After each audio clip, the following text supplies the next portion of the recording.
All right.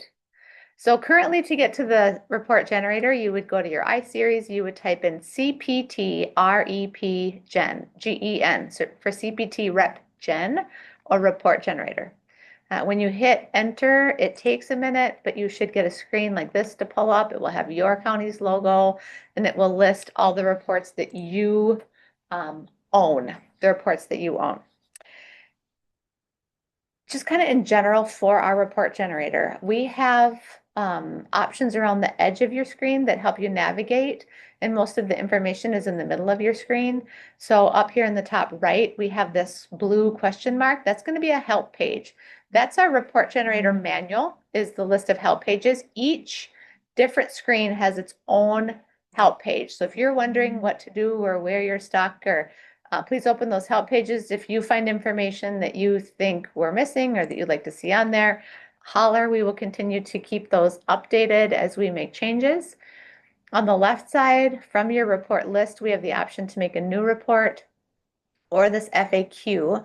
The FAQ is the same from all of our screens.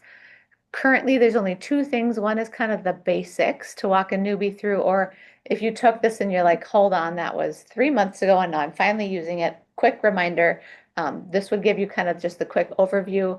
We also have something on here about repeating fields because that's kind of a often asked question and it can be helpful to have some pictures. So we've put pictures there for you. That FAQ we will add to it as we get more questions frequently asked. And then at the bottom, we have the option to view all reports. So if you have not used our old report generator, you would have no reports on this list. If you clicked view all, you would see all the reports that are available in your county. Let's do that. Okay, so just looking at this report list, we have category. Before you used to have to go to different menus to see different categories to be able to see what different sets of data. Now we can make all those reports here, but you're still going to pick your category, which will tell our report generator which set of data you're pulling. The user is going to be whichever user owns that report. You can view other people's reports, you can run other people's reports, you can change other people's reports, but you cannot save changes to someone else's report. If you want to save changes, you just have to make a copy that you own. For the name column, if it was pulled in from the old report generator, we pulled in the shortcut name, dash, and then the long descriptive name.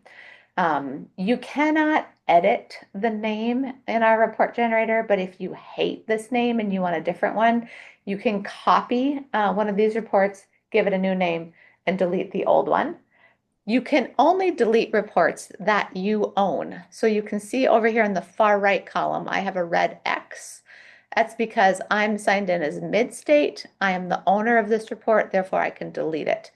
Other people can't, again, they can't save changes to or delete your reports. Only you can save changes to and delete reports.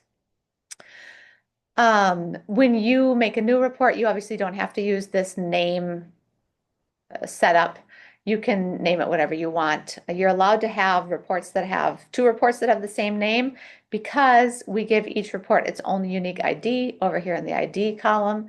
And so that's how we designate what the report is. We no longer are particular about what the names are. The other thing you can see in the name column is if you hover over a report, you can see those dots. That's notes. When we get into a report, I'll show you where you put those notes. Those notes can be exported to a page when you run the report, and they will show up here when you hover. So if you want to put like, this is the report you run when Susie calls, you could put in the notes like when Susie calls here and be able to hover over that report. We also tell you whether the report is a standard or a custom report. Standard reports are the most common reports. That's what all reports default to. You can turn a standard report into a custom report, which is going to be like a letter or labels or something like that. And we'll show you how. That was really challenging in our old system, and it is fairly easy now. We also have created dates and last run dates. So you can go on here and you can see, if you click on the top, it'll sort. I'll tell you more about the sorts when we get into the making a new report, but you can sort A to Z, Z to A. You can see some of these haven't been run since 2004. We probably could go in and clean those up. If you want us to do that, let us know. We're not going to delete reports unless you say you want them done, but if you want fewer reports, that's certainly something we can help you do as we get a fresh start here. Your last three columns, this is the copy, so I can take someone else's report. I can make a copy of it that I own. You can also copy it to someone else. So say you made a report, you want it to show up on their list, you have a newbie, you can copy it to them and it'll show up on their My Reports list. You can generate a PDF or an Excel right from here. You don't have to go into the report to do that anymore.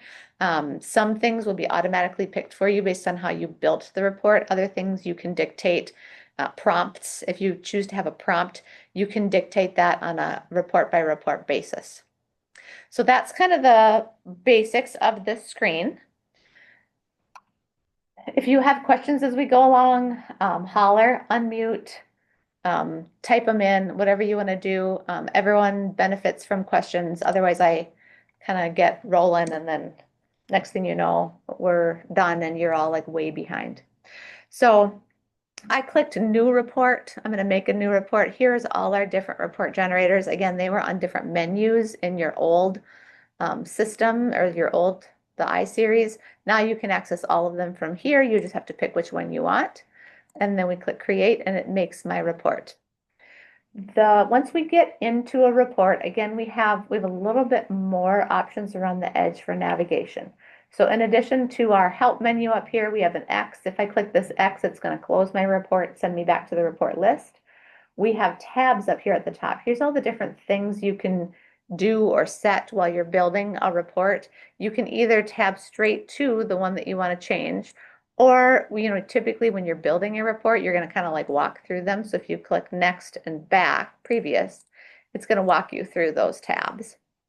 On the left, we can go back to our report list, which is where we started. You can click a new report to see that new report, or you can save this report as, and you can give it a name and save it to yourself or save it to somebody, make it a new report, whatever you want to do. And then again, we have our FAQ along the bottom. We have our next and cancel, and there's a save report button. And I'll get to why you would want to do that. Really, the sort of basics of it is if somebody comes up to the counter or somebody calls or something happens and you're going to step away from this, you want to click that save report button because for security reasons, we time you out eventually. If you're sitting at your screen, we'll give you a warning and we'll stay on here long enough that we'll see that warning. But if you walk away, you could easily accidentally be gone over the hour that is set. And then we would log you out and you would lose anything that you had changed since your last save. That's why this save button is there.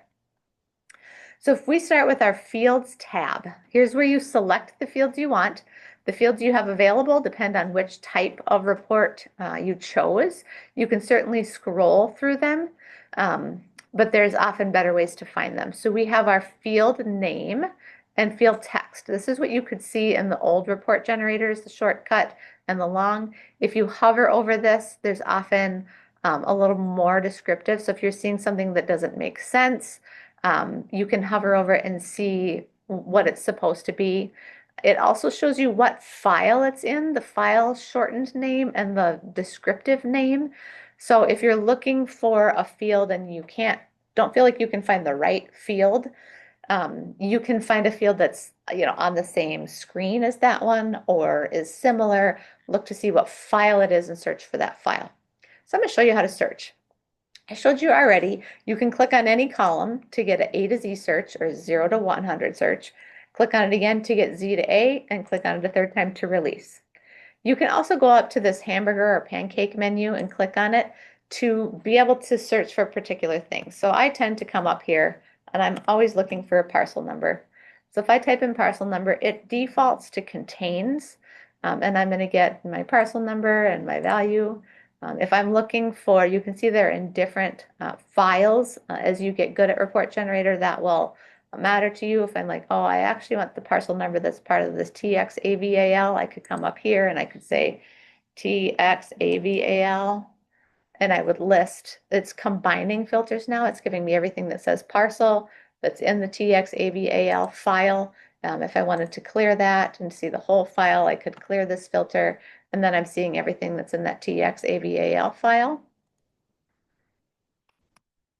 The next thing I want to do is grab some data. So let's look for some values. Now, there's a variety of ways that you can filter. The three that we tend to use on this in our report generator on the screen are contains, not contains, or starts with. I'm going to start with starts with. So then I get everything that says value, and maybe I want value but not the taxable anything. So I would say it starts with value and it does not contain taxable, right? So then I'm getting just the values here listing. I'm gonna choose some. And then I'm gonna clear this out. I also want township city number and taxpayer. Let's grab this taxpayer name reversed. Okay, so I think that's all the fields. There's a couple ways to see the fields that you've selected. You can clear all your filters and click on the select twice to see all the ones you've selected at the top. We can also go forward to the print screen. The print screen is going to show us all the fields that we selected. If there's anything we want that we haven't selected, we can go back and select that. On this print tab, again, if I moved forward and you want something from the previous tab, just holler. But it gives us these check boxes. You can easily leave fields in here, but say you want to run it without it, you can just unselect it and it will not print this round.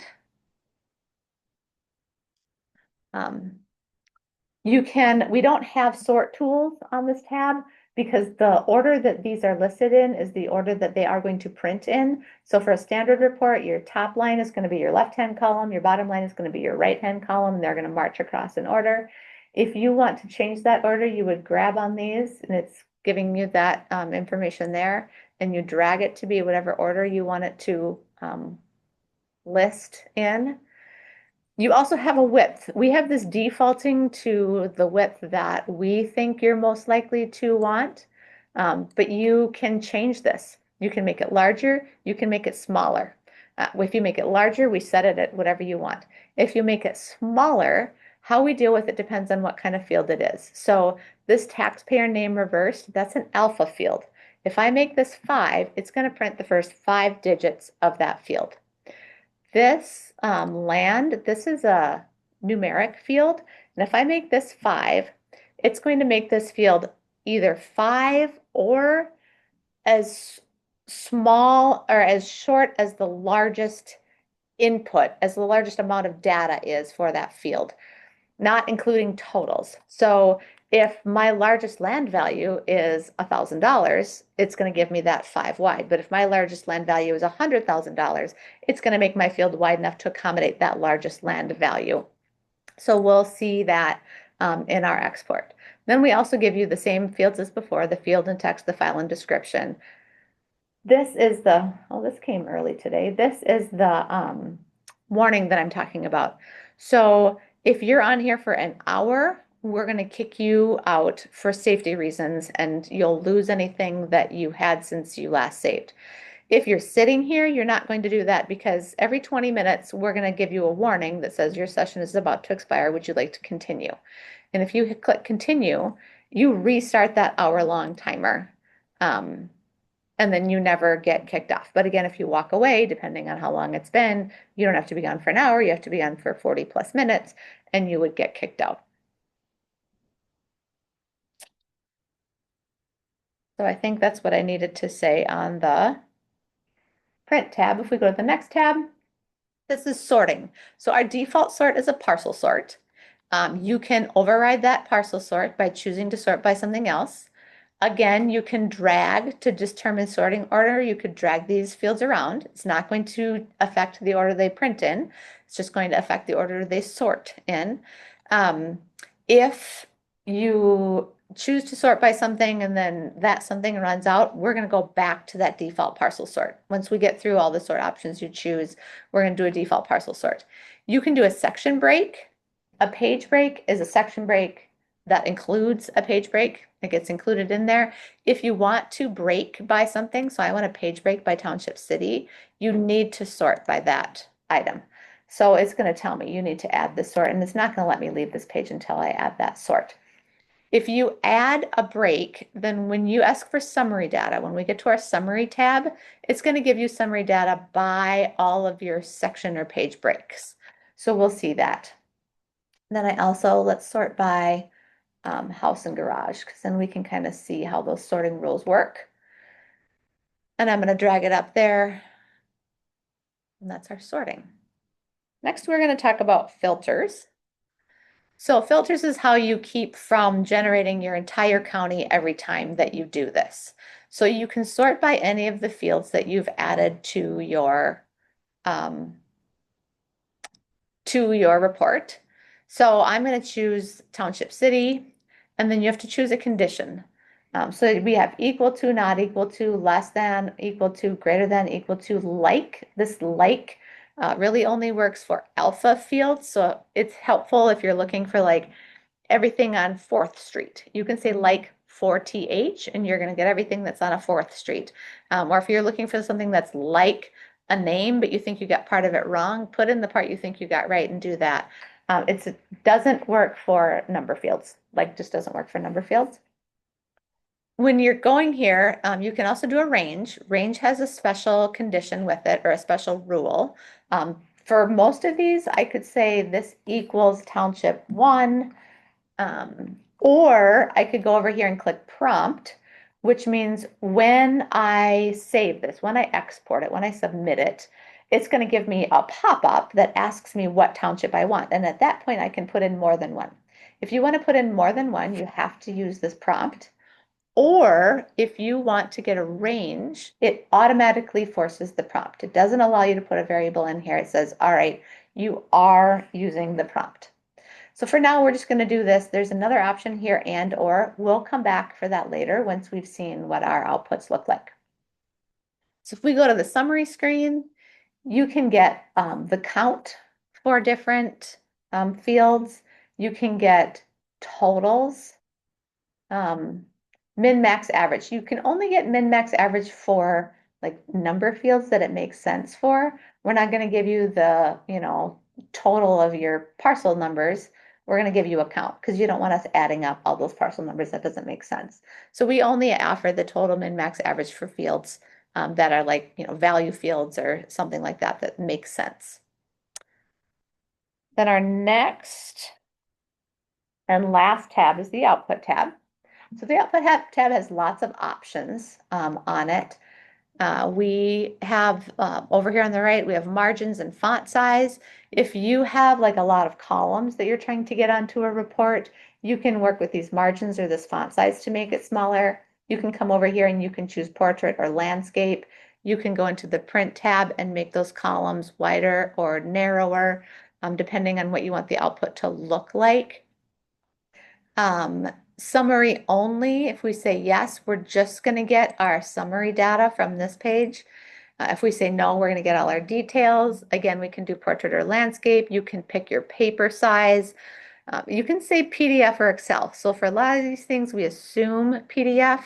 If you choose an Excel, we're obviously not caring anymore about portrait or landscape or margins. It's just giving you an Excel document that you can deal with. You won't get your summary information. You can generate that in an Excel.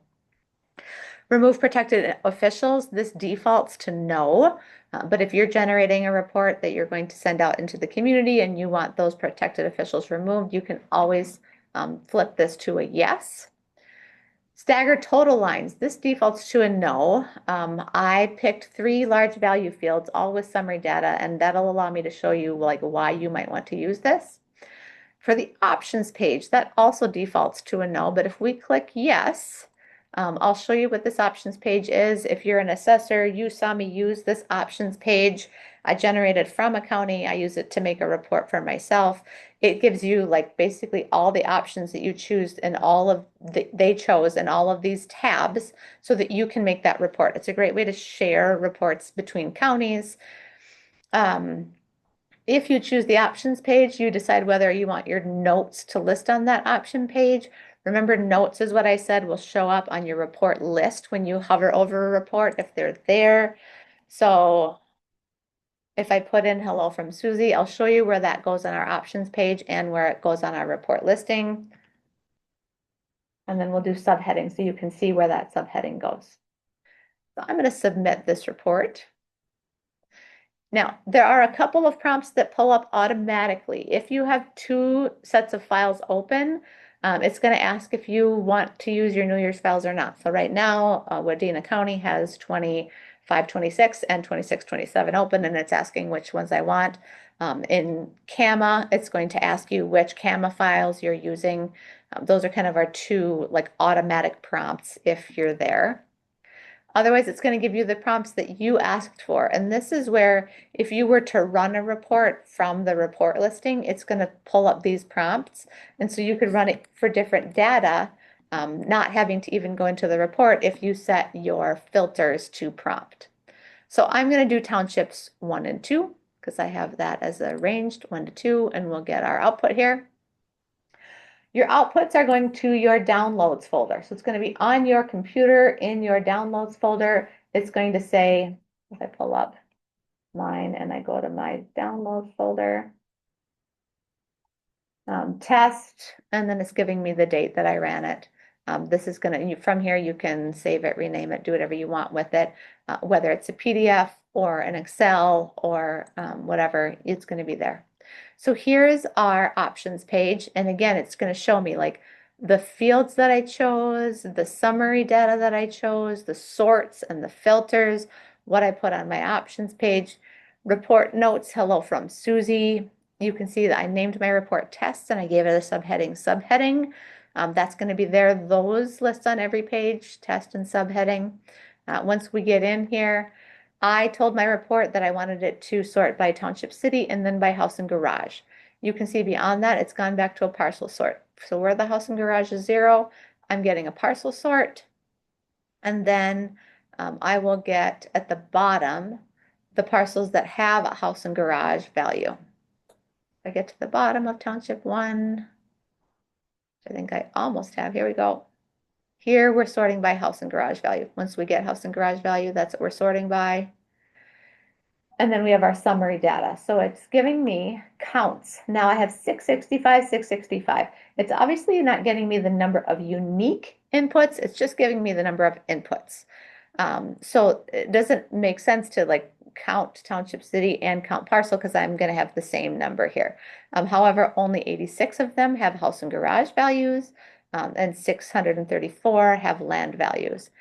And obviously this is counting by parcel number because this is a parcel number or by record. It's counting by record because we have a record field in here. So it's going to pull, these values list by record. So that's what we're seeing. But if you look at our summary here, our totals, they're running into each other. So I said that I wanted my taxpayer name to be 5 wide, and I wanted my land value field to be 5 wide.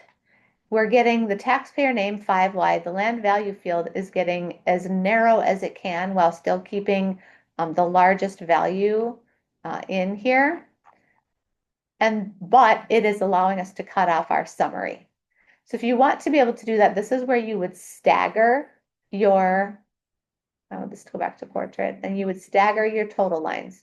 If you stagger your total lines, you're going to be able to see that those values.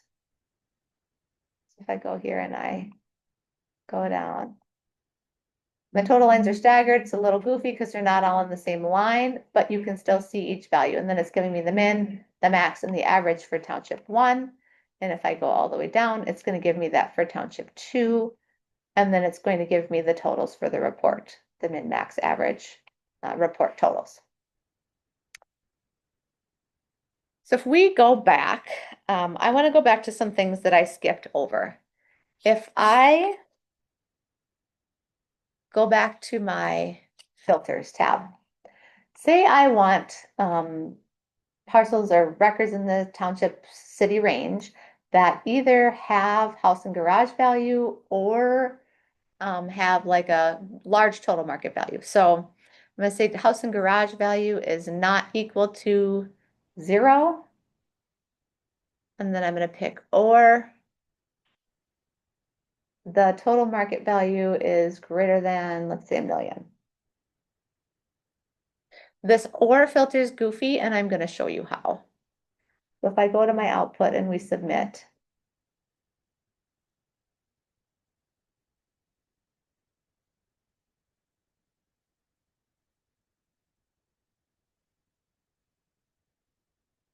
I can go down here and you can see we're getting in Township 1, we're getting total over 1 million or house and garage.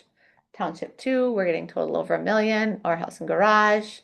Once we get down here, we're getting 3, we're getting totals over 1 million. For 4, we're getting totals over 1 million. For 5, we're getting, why are we doing that? It's because I like to think of the OR filter as like the stronger filter. The OR filter kind of like breaks the filters. It's saying, I'm going to give you everything that meets the filters above this or the filters below this. So we're getting everything that's in townships 1 and 2 with a house and garage value or has a total market value over 1 million, period. If we want that total value over 1 million to also only be in those townships, we'd have to add this township city. You generally can't add it twice. When you have that or, we allow you to add it again below because you need to be able to determine that. So if we do that, we're going to get, because we have the 2 prompts, we're going to get the township city to pop up twice.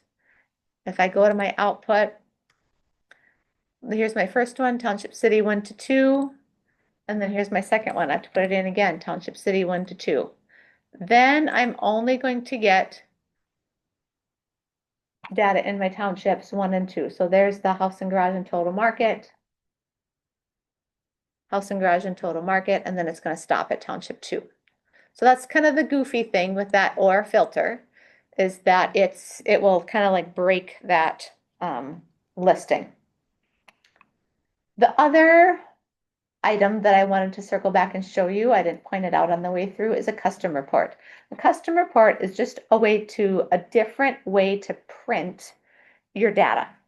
And so in the print tab, we have the option to choose a custom report. So if you choose a custom report here, it's going to show you a page. And you can take these options over here on the right to deal with this page. These are a zoom in and a zoom out. It's not going to change your report at all. It's just showing you a different way of looking at it. This is going to make your font size larger or smaller. I'll show you what that looks like once we get some stuff on there. Same thing with this bold. You can choose portrait or landscape. You can choose what size page you want. You can choose your margins. Now, these portrait, landscape, size, margins, these are all the same things that you're deciding here. If you change it in your custom report, it will change it here. If you change it here, it will change it in your custom report. But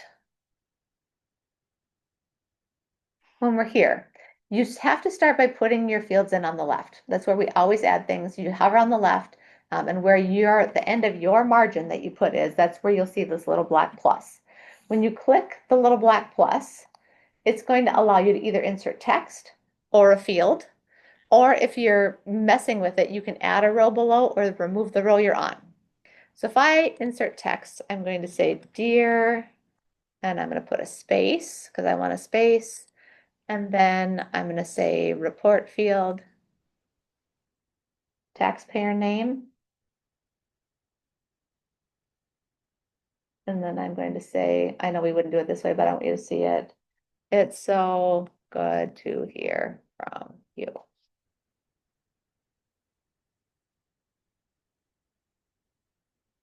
And actually, while I'm at this, I need to go back. I don't know if you remember, but I made this 35 wide field a 5 wide field in order to show you. I'm taking this back to a 35 wide field, and you'll see, well, yeah, you'll see how that works. Okay. So then maybe I want to put a report field in here. If you click report field, it shows you all the fields that you have chosen for this report. If you want one that's not on this list, you go back to the fields tab, you pick it, you bring it in. In order to put it into your report, you select it and put it in. Once it's in, this is my parcel number, I can make it bold, which is going to make that whole field bold, or I can turn it off bold. I can trim it or I can untrim it. And once I get an export, I'll show you what that trim does. But just for now, this is going to trim it. But the other way you can trim it is when you're inserting the field. If you want that field to insert trimmed, so you want all your fields to be trimmed, instead of trimming each one, you can just check them. And then every time you put it in, it'll go in trimmed. But I actually want to put one in not trimmed. So the other thing that we see in here now, in here you have all the same sorting options you had before, A to Z, Z to A, hamburger menu. That's helpful if you have a lot of fields.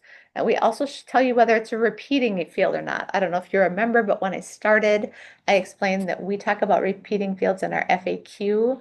They're dealt with differently in these custom reports than other fields are, and they can affect some of your outputs. So if you're putting in a repeating field, it's going to tell you here that it's a repeating field. Repeating fields are things that can happen more than once per parcel. So anything that's tied to a record, you can have more than one record per parcel, you can have more than one value per parcel. Special assessments, ditches, these are all, you can have more than one per parcel. So this field could repeat because again, our default is kind of like parcel level. So if I put in a value that's a repeating field, it's going to ask me, do I want to put in the details? Do I want to just list the records? Do I want to do totals? Do I want to just list the total for the parcel? Or do I want both? If I want the details, it's going to ask me how many lines of details do I want? I can have up to 2, I can have up to 10, whatever I do, it's going to only list, it's not going to list 2 lines, it's going to list up to the number of lines that are actually on this parcel. I can also choose non-repeat. If you're putting in like a parcel number or something that's technically a repeating field because it's in a file that has the records, you can still just put it in as only one and do it as non-repeat. But I'm going to do both up to 2 lines of value per record, and then I'm going to get a total. When I do both, that's actually going to put in 2 fields. It's going to put in a detail field and a totals field. It's just going to do it at the same time for me. And if I hover over these, it should tell me, it was telling me earlier, there we go. This is telling me, this is my total market value total field. And if I hover over this one, it's going to say, this is my total market value. I have chosen to show up to 2 rows. So if you wonder what you did, you can always say, oops, I actually wanted 3 rows, and you can take this X is going to remove this field. And then I can go back and I can insert that field, total market value. This time I only want the detail and I want 3 rows of detail. And then you can see I've got up to 3 rows of detail. Now, you can make a field bold by clicking on it and clicking bold, whether it's a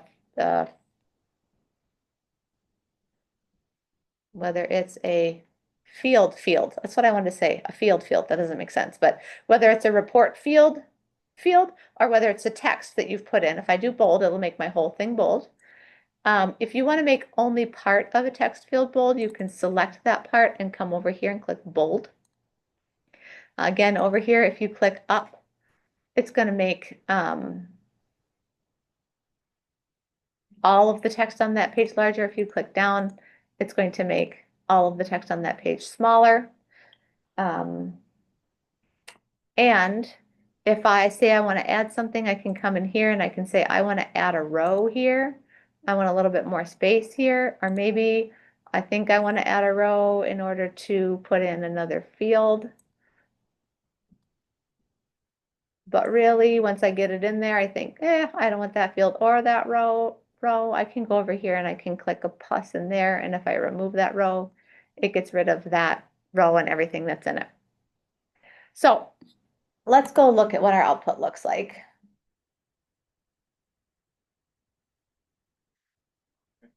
Now, if you have an Excel output or a custom output, you now have a zipped file that's going to download to your computer because we're still giving you that options page and your output. If you don't want that zipped file, you can always go and you can just turn off the options page, and then you won't get that zipped file on your output. But you still get your output, and you can see here I say, dear name, it's so good to hear from you, and we have our parcel number and our values. None of these fields are trimmed. This field is 35 wide, and then you have all this space here. If we wanted to get rid of that space, we would trim this field. Alpha fields, for the most part, are left aligned. Number fields, for the most part, are right aligned. So the reason these fields are further in than here is because they're that wide.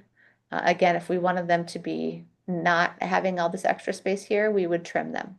So let's go do those two things and you'll see what that looks like. So if I go to this taxpayer name reverse and I trim it, then let's take just one of these.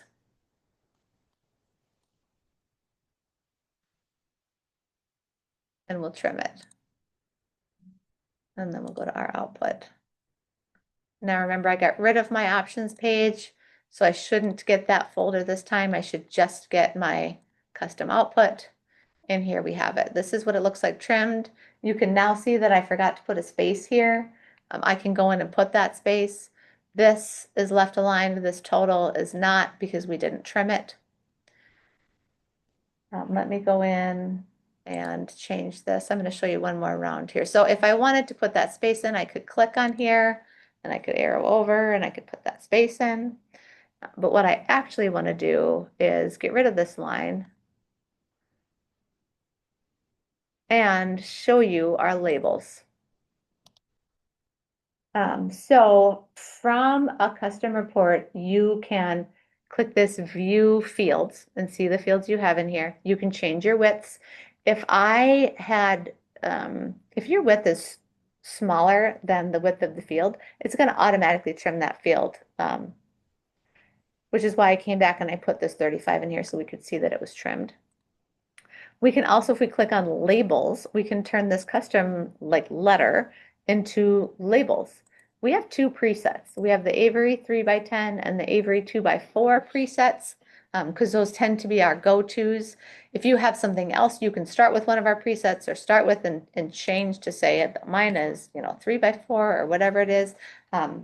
Also, we had a county that had 3x10s, but they weren't Avery. They were a different brand and they were laid out slightly differently. And we were able to mess with these margins to get them to lay out nicely on their labels. So this is kind of a trial and error thing. You should be able to make labels for anything that you have. If you do labels, we have you edit this top left corner. And then it's like this label is page 2 and page 3 and page 4 and so forth. Instead of being pages, we're exporting by labels. So if we were to submit this,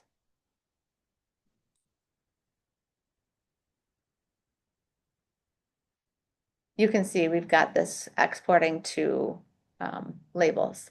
And if we had more than one record for any of these parcels, which I normally find, and today apparently I didn't, it would list here. It would be like 181.6, 2000, 183.6, because it would be adding those up. That's what our detail and totals are. So that's the basics of a general report.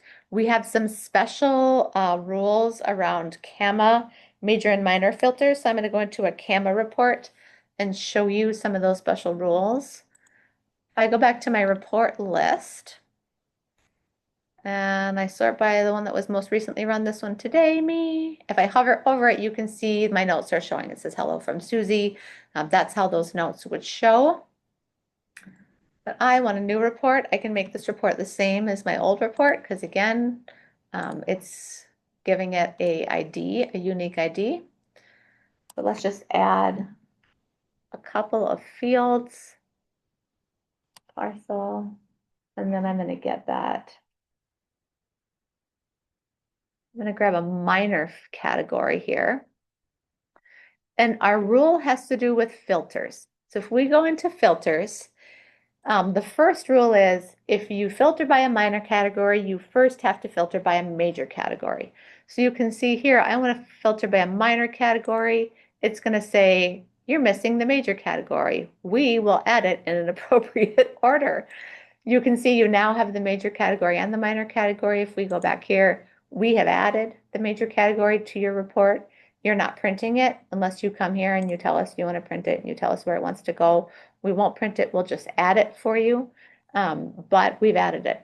The other rule is that these major and minor categories have to have a prompt, kind of like the range. You have to have a prompt, and I'll show you what those prompts look like. So if we submit this report, again, when you're in CAMA, it's going to automatically ask you what library you're in. That's an automatic prompt. And then for the major category, it's say you had multiple majors, it's telling you which major category you're searching for here. For HQA, what do you want? You could do multiple majors that you want. For each major, we're going to ask you what minors you want. So they're saying for this garage major, what minor categories do you want? Say we want to see all in-floor heat. And then for this house adjustment, what minor categories do you want? I want anything with a basement. You can see I have this cancel button here. If, say, you run something and you forget to put a filter on there and it's pulling bajillions of pieces of data and it's running forever and ever, you can just click that cancel and it'll send you back. There was also a note on the bottom right that was kind of telling you how the progress was going. So you can see like how long am I waiting here? Do I want to cancel and go back? But if we go in here, then it's going to pull our CAMA data and it's going to list our major and minor categories. Again, we're sorting by parcel because that's what we told it to do. But that's just our little CAMA tag on. So that's Report Generator for you. This has been recorded. I will get it uploaded and send you the link. So if there are folks who couldn't make it, or if later you want to go back and refresh yourself, you can. You now have access to this. We pulled all the reports out of your old system and into this new system this weekend, except Lake of the Woods. Yours were pulled a couple weeks ago. Lake of the Woods, if you have changed reports in the last couple weeks and you would like us to do a new poll, we can do that. Let us know. But in general, we will not do that for you because if we pull reports from your old system into your new system, we're writing over all the reports in your new system and you miss any, we'll delete any changes that you have made to your new system. So you will now want to wean yourself off of using the old report generator, move over to this new report generator because any changes you make in the old one are not going to show anymore for you in the new one. Let me stop my recording.